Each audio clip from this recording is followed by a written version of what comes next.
कोल्हापुरातील राजर्षी शाहू स्मारक भवनात 64व्या हौशी मराठी नाट्य स्पर्धेची प्राथमिक फेरी सुरू आहे।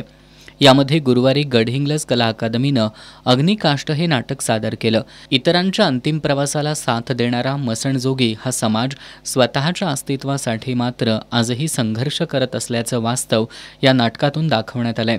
कलाकारांनी साकारलेल्या व्यक्तिरेखांमधून मसणजोगींची उपेक्षा, गरिबी आणि सामाजिक तिरस्काराचे चटके प्रकर्षानं जाणवले। या नाटकातून मसणजोगी समाजाला सहानुभूतीची नव्हे तर माणूस म्हणून जगण्याची ओळख मिळावी ही भावना नाटकाच्या शेवटी प्रकाशित होणाऱ्या दिव्यांमधून अधोरेखित करण्यात आली। प्राध्यापक शिवाजी पाटील यांनी दिग्दर्शित केलेल्या या नाटकाचं डॉक्टर सतीश सोळुंके यांनी लेखन केलंय।